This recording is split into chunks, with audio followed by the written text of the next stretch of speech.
Oh, and we're on. Welcome Sweet. to night 2 of The Silent the Years. Silent Years. Session 70. So many. We are in number I know, there was 70. like nobody here last week. Last week, Actually, we there talked were about... few people here, but they're not here tonight. Yeah. So, Last week, we talked about how Judaism was changing. We introduced the 7 elements of synagogue. What was significant about synagogue? Not just 7 elements, but why was that a thing? How did that start to show up? because they didn't go back to Jerusalem. They Right. weren't going back to the temple. So they didn't replace the temple, but they created a different place of worship. Right. They created a place to be reminded, because in their minds, the biggest reason they were in captivity and carried off was what? I don't remember. They were disobedient to the law. Mainly because they... So that's why somebody came and got them? Yes, Carried they them were off? disobedient to God's law because most of them didn't know God's law. Remember we talked about the story of Josiah? King Josiah? Oh, yeah. He was king at like the age of 6 or something. 7, yeah. 7. And by the time he was 18, They found found the scroll. The scroll, yeah. I was like the book. No, the or scroll. multiple scrolls. Mhm. Yep. And he recognized his name. Yeah. Like he started to have the guy, Read it. his servant or whatever, read No, it. the priest. The priest. That's right. I'm like, I don't know, the guy. The chief priest read it. And he was like, Yeah. everybody needs to hear this. So they started reading it. Yeah. Somebody touched the clean button on the vacuum.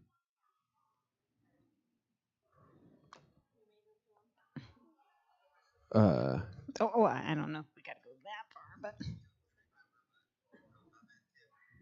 did you send it back home?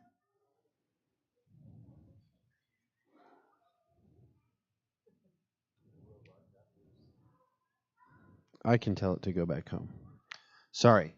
I just heard it and I didn't. Anyway. So tell me.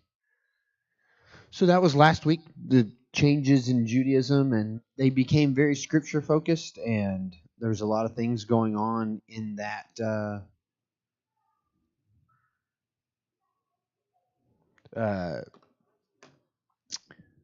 became very inward focused too. They struggled with interacting with the outside world. They knew that they needed to get things right so they didn't repeat the problems of the past. Mm-hmm. So this week we're talking about the culture. So what we're doing over these few weeks when we're talking about the silent years, last week was the beginning of the silent years, and this how synagogue showed up, how it came to be, and why that was so important. And that really makes a difference in how we understand what is happening, right? This week is going to be a really, really key component of what was showing up. We're going to hit on some of the divisions that show up in the Jewish people. And in the next few weeks, we're going to specifically talk about each group of individuals we find in the New Testament. But this week, we're going to set the culture. What is the culture that Jesus came into, that Jesus' ministry happened under? Okay? Are we ready for this? Ready as I'll ever be. Okay, so here's our history lesson. Bill did a big Google search and found a lot of this information last week, so we're going to be talking about that. I told you we'd get to it. And here we are. About 586 BC, what happens? They're taken into Babylonian captivity. So what does that mean? The Babylonians have conquered and they have carried them off.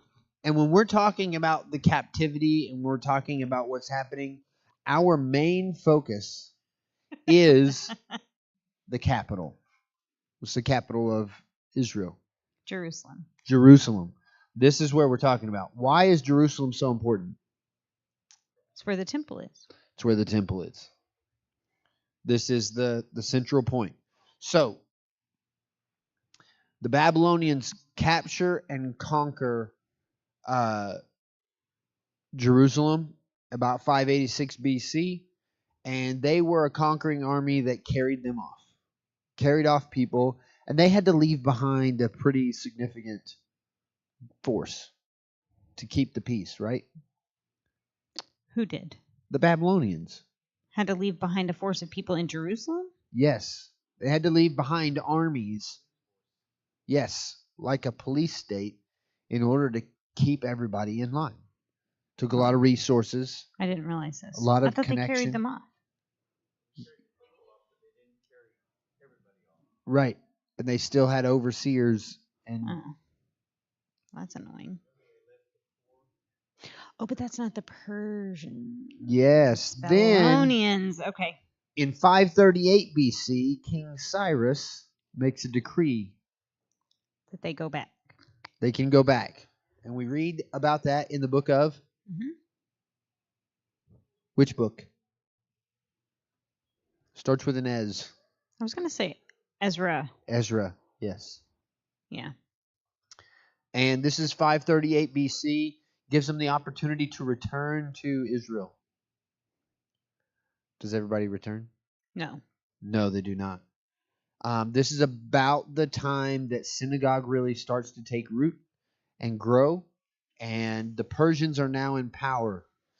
But something So that's changes. like 52 years, and Yeah. this is a really long time. So the Persians are in power for a few hundred years.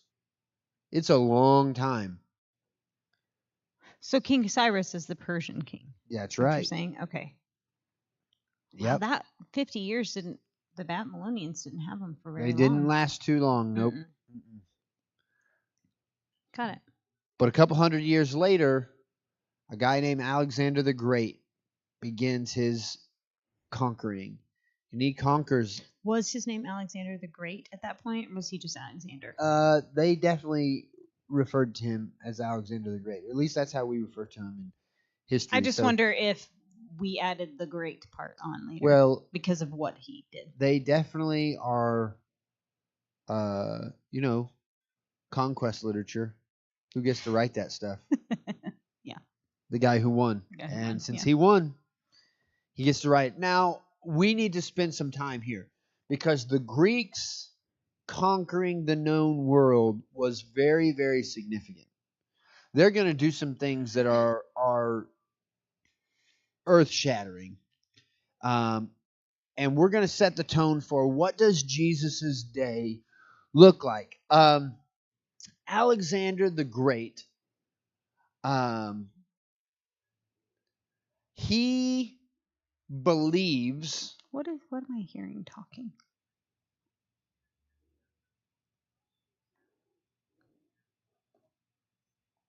My rules meeting that I'm attending right now. I thought he was watching this on YouTube, and I'm like, So- really? That's annoying. Alexander the Great has a euangelion. He has a euangelion that he is carrying with him. This is a Greek word. I feel like somebody just made it up to like squeeze in all the vowels. This is a Greek word. Euangelion. They're all in there. Ideas? What that Greek word might mean? How we translate it? How do we translate it, Chelsea? Gospel, good news. We translate it as gospel. I'm just reading it. Alexander the Great creates this term, euangelion.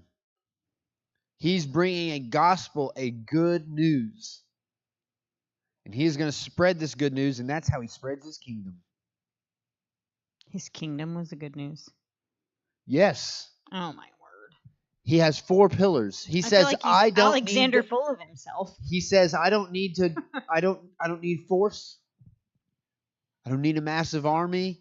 The way you guys have conquered and left you so many resources, there's a better way to do this. And this is how Alexander the Great conquers the known world. You know how he conquers it? He brings 4 pillars. He starts by bringing them education. The second pillar is healthcare. The third pillar is entertainment. And the fourth pillar is athletics. Welcome to the United States of America. We're about to go through an election cycle. And those are the things they'll talk about. That's exactly what they're going to talk about. So clearly, he was a great model. These are the four pillars of society of the Hellenistic. He introduces Hellenism. And we're going to talk about that, but it is centered around these four things. Alexander the Great is going to bring these four things. So when he talks about education, the term they would have used is gymnasium. Not gymnasium like we would think of it. When you think of gymnasium, what do you think of? Sports, athletics. Okay. Gymnasium in their day meant like colleges, universities, study halls, like big buildings full of classrooms for study. That's what gymnasium would have been to them. So think college and studies. So they're going to educate people, help them understand the workings of the world and experience and learn about far off places. And they're going to control what they know. What the people know. And what they think. Wow. Brian and I experienced this. Brian, you ever experienced a time when you've done something repetitively and then you partner with somebody to do it and they use a different set of tools and you go, I don't know why anybody would not use those tools. Like, why would you do it any other way? This is a Hellenistic process. Alexander the Great didn't show up with brute force. He showed up and presented Hellenism and presented these opportunities and said, I promise you'll like this.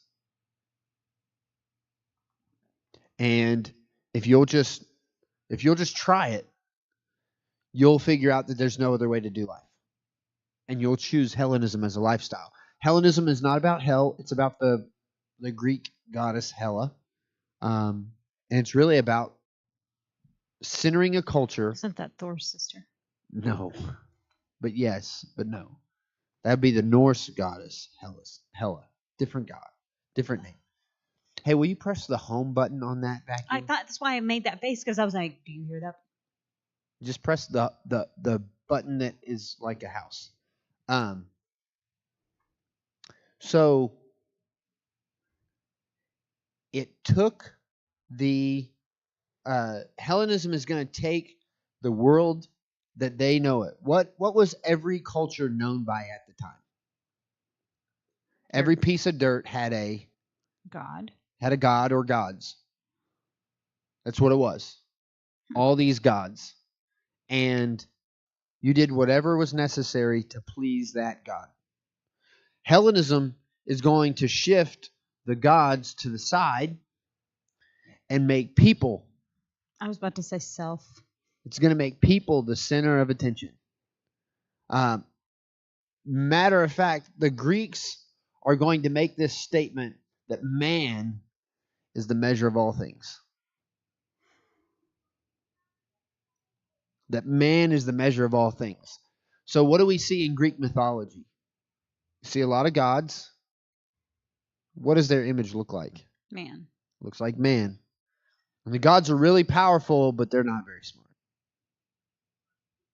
Now Hercules is a Greek god? He's a yes, I believe he's a demigod.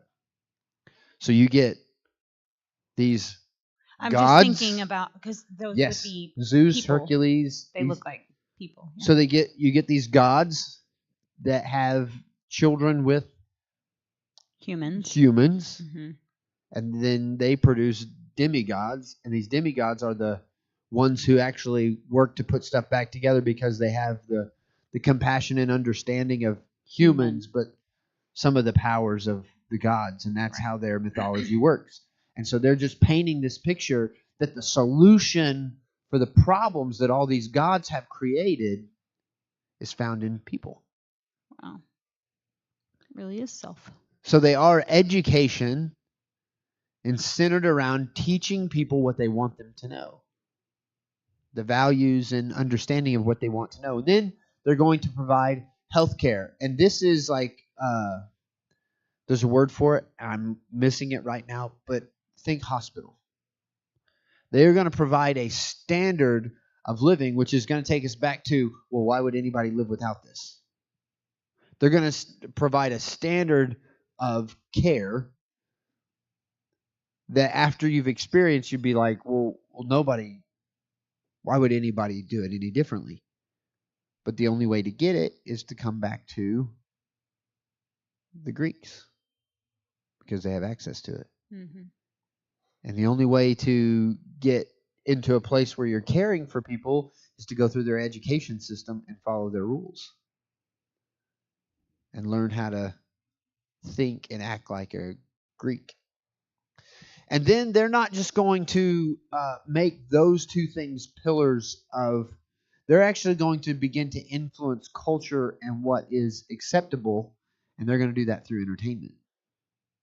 Think theater. That's the main one that they brought in. Yeah. Big amphitheaters and stage plays and all of these things. These are Greek constructions that they are trying to influence culture this way.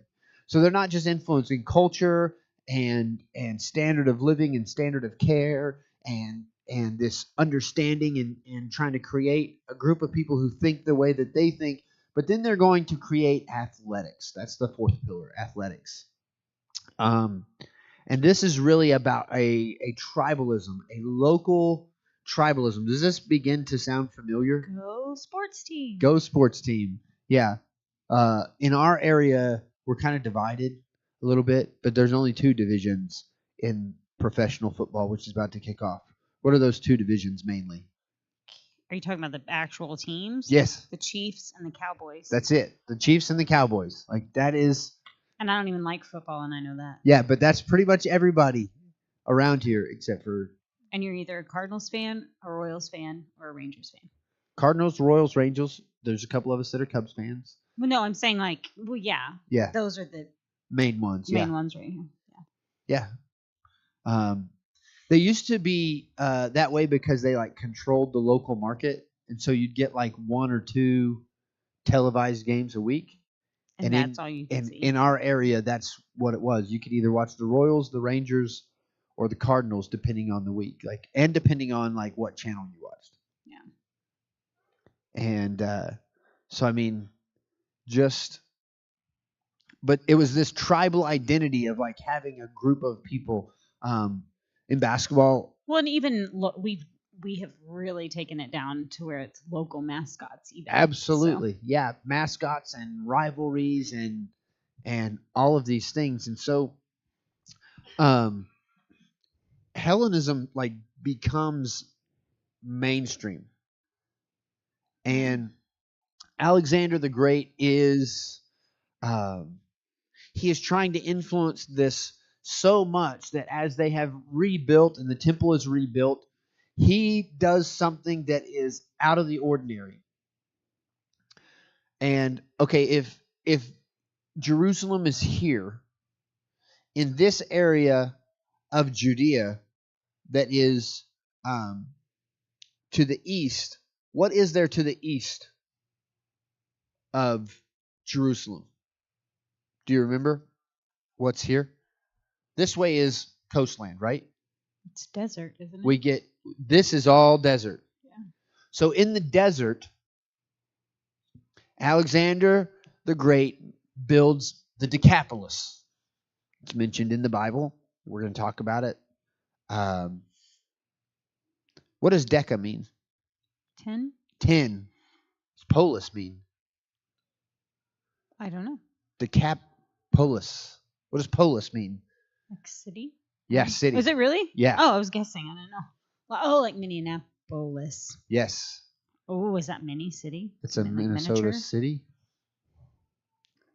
I don't think it's mini. Mini would be like Minnesota.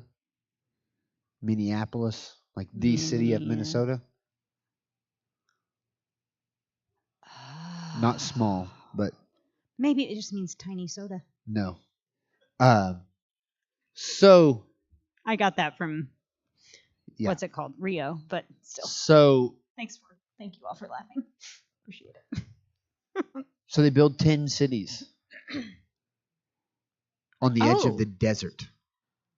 Honestly, whenever I read Decapolis, I thought it was like one large building. Nope. I didn't think of it being 10 cities. 10 master planned cities built by the Greeks, built with Greek That architecture. makes so much more sense. That would be why the Bible would mention it. I was like, why would they talk about this random They building? all stand out. There are these That's 10 weird. cities built with Greek architecture and all of these cobblestone streets and running water.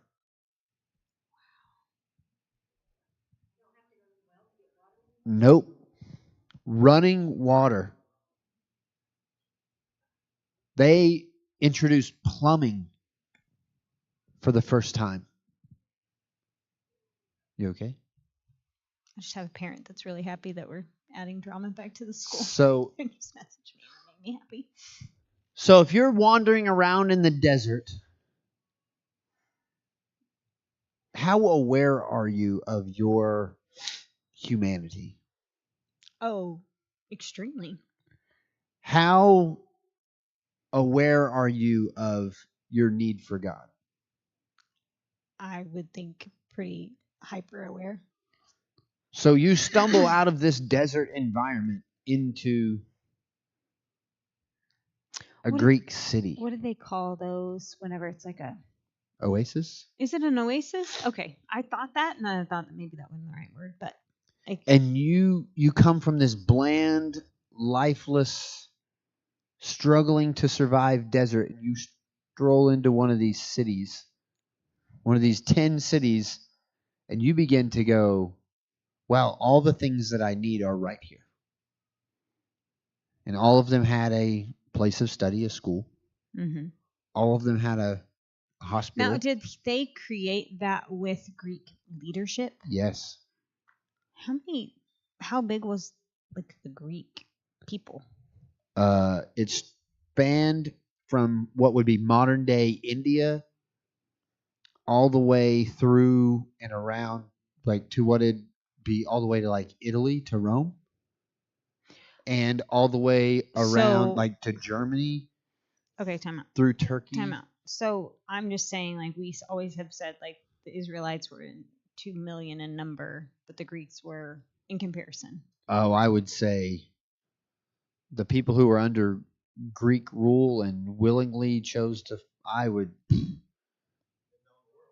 it was all of the known world at the time. Egypt, everything. Everybody adopted that. Mm-hmm. Basically, they bordered the entire Mediterranean Sea. And this was one man's idea. Yeah. Or at least him and his counselors. It was led by him. Like it was his baby. It was his euangeli. His what? Euangeli. His good news, his gospel. It was his gospel. This is what he brought. He brought promise of a better life. That's crazy. And you shouldn't have to live without this because it's available. Why would you choose to not follow this? And this is how Alexander the Great ruled. And he did what every great man does. He died. Oh. I was like, what? What'd he do? He died. Okay. And when great men die, when great men of great vision, years old? when great men of great vision die, you know what happens? The vision usually dies out too. Yes. Unless it's been caught on. Usually it splits apart. Whatever's been built is divided. Changes. And Alexander the Great, he had 4 generals that his kingdom divided.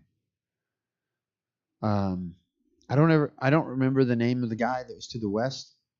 But to the north was Licinius. Lycinicus was to the north. So that'd be like Europe. And we don't have a map. Just keep going. To the east, to the far east, would be the Seleucids, or Seleucus would have been their leader. And the southern kingdom that would have included like northern Africa and Egypt and all the way into Judea is Ptolemy, right? Ptolemy. Ptol. Ptolemy. Ptolemy. And now Ptolemy, the thing about these four generals is they wanted to accomplish the same thing, but they didn't all want to do it the same way. Shocker. But Ptolemy, he was like Alexander the Great. He saw the Decapolis through, and he believed you don't have to be Greek, you don't have to choose our way of life, but when we show you what it means, you won't want anything else. When we show you all that we have to offer, all that being Greek and this Hellenistic way of life does for you, you're going to want it. And the Ptolemies, the Hellenistic Ptolemies, they are going to be in and around Judea for Time out. 140 years. It only lasted 2 years? Mm-hmm. Alexander the Great. When he conquered Palestine, it was 2 years after he conquered Palestine before he dies. But he did this before all that. through this process, yeah. Even before this. Yes. Okay. It's how he conquered Palestine. People willingly surrendered. Gotcha. Okay. Because of what they had to offer. I apologize. Go ahead. Everybody wants a good theater, whatever the cost. It's a good play. I don't know. This is why like this, we should definitely be familiar with this, because this is like the world we live in. Mm-hmm. We are a true Greek culture. Yeah. This is why Barry Bonds and Sammy Sosa and Mark McGwire ended up in front of Congress to talk about their steroid use in the early 2000s, to be interviewed about it. Oh, yeah. Because if the integrity of athletics, one of the pillars of our life, falls away, well, then we begin to, our influence and control over the culture begins to crumble. Yeah. Masses, I should say. Yeah. And we can't have that. So, I mean, this isn't supposed to be too political, but I mean, it is kind of political. Like, you can't watch sports today without some type of political message being shoved at you. Some type of, like, I can't even watch YouTube videos right now without some push about the U.S. women's national team and the Women's World Cup.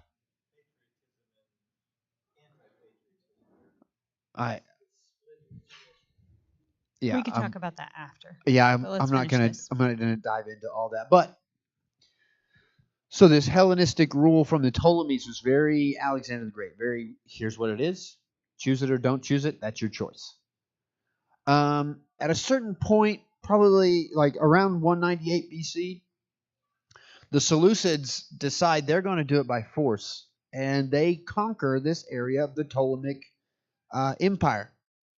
And so they come in and they are going to, by force, the Seleucids, they are going to, by force, you're going to be Greek. You're going to choose Hellenism, and it is it. You're going to like it. Oh, yeah, you're going to like it. The Seleucids rule in, and matter of fact, they even create oppression around the temple in Jerusalem.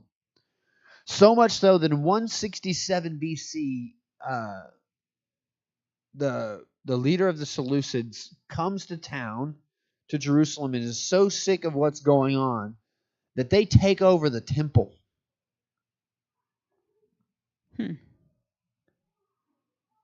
And offer a pig as a sacrifice on the altar. That's not good.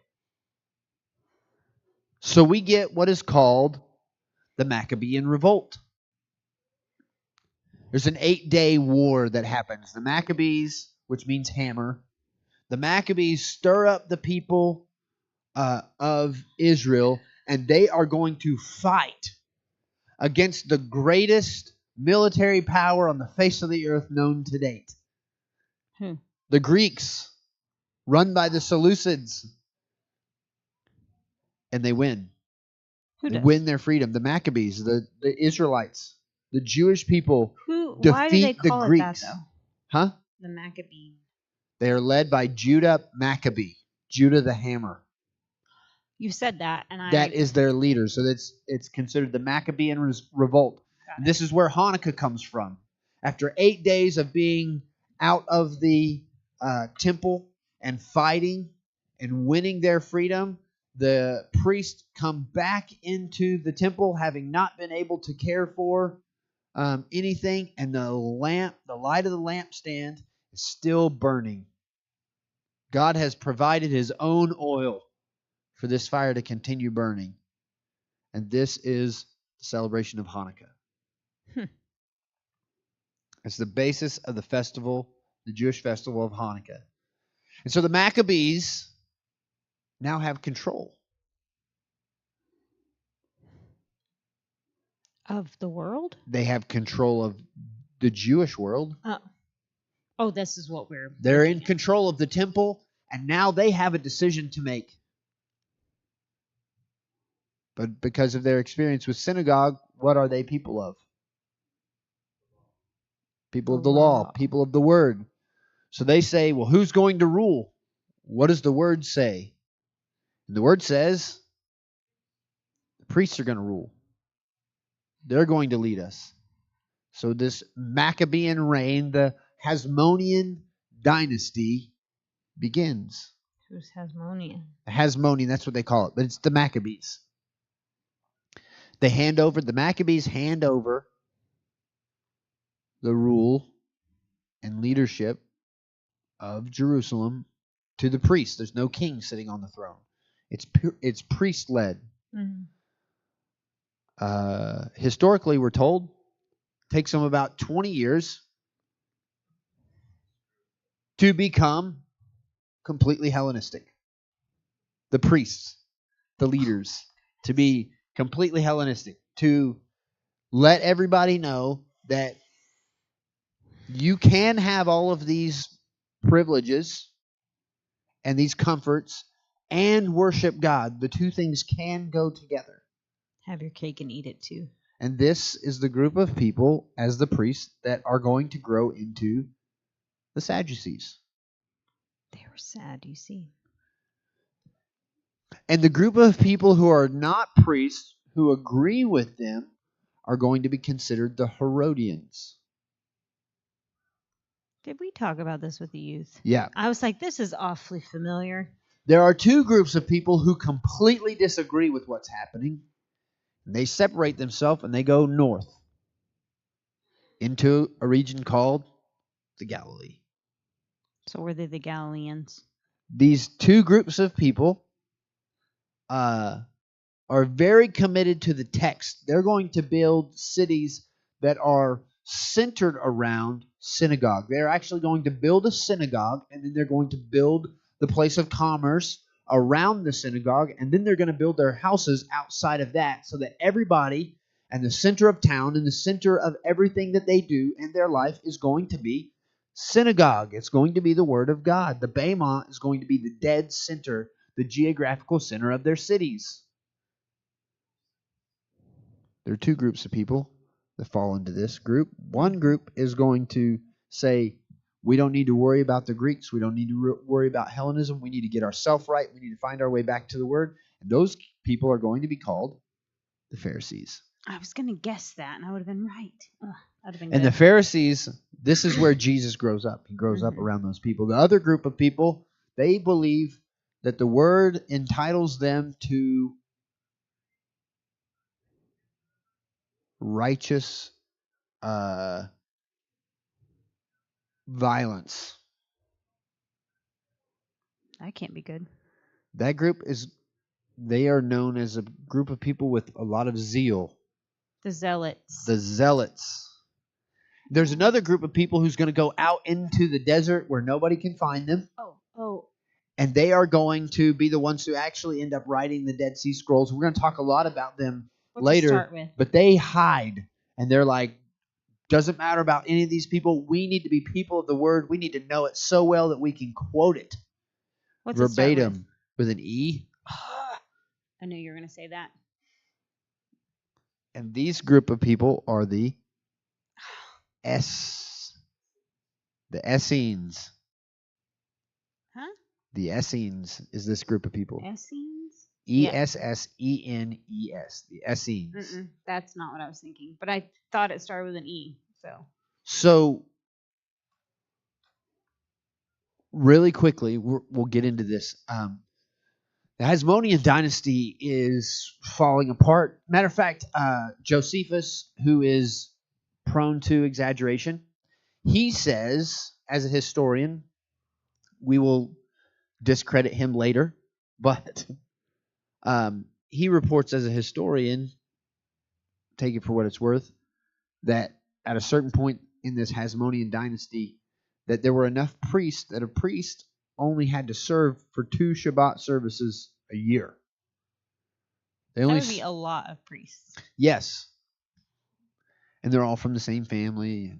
We'll get to all that. But 2 Shabbat services a year. So 2 weeks a year. Yeah. Serve their priestly role. The rest of the time they were studying and going through rites of purification. 20 years into this Hasmonean dynasty, we're told that they were so committed to Hellenism and Hellenistic lifestyle that they were busy on Shabbat watching the naked mud wrestling, and there weren't enough priests that were actually at the temple to lead Shabbat services because they were out watching Sunday football. It's like naked mud wrestling. What are you talking about? It's part of this athletic group. Yeah, it was a thing. All right. So these Sadducees, these priests, are leading, and they see on the horizon a problem. The Greek Empire is falling. And who's ruling this Greek Empire? Who's taking it over? Assuming the Romans. The Romans. The Romans are coming. And they know they're definitely coming. There's no way to stop them. Mm-hmm. They need some type of leverage with the Romans. Romans have a lot of people, have a lot of power. What are they struggling with, though? I don't know. Money. Struggling with money. So is that why they were trying to take people over? So take their money? No, but they did tax them very heavily to pay for their advances. That makes sense. Their military advances and their building projects, and they took their natural resources. But the Sadducees, they see an opportunity. So they go to Idumea. They go to the king of the Idumea Nabateans. Where did we talk about them before? Do you remember? No. In a book in the Bible that's written specifically to them. And the theme was Petra. They have this sacred place. Well, you took my cheat sheet off the side. Yes, I did. Obadiah. Okay. Is a short book written directly to those people. The people of Edom. The Edomites and their place of Petra, their safe place. What did Edom control? Completely. They were the only source for them. The spice trade. So consider today that there was one family in one country, one man in particular, that had all the access to all the oil on the planet. And if you wanted oil, you had to go through him. Like car oil? Yeah, like... I was thinking cooking oil immediately because we went from petroleum spices to... Okay, there we oil. I was like, okay. So that Just plant an one olive tree and place, just squeeze it. so that one place, that one person Mhm. would be the source. If you want oil or any byproduct of oil, you got to deal with them.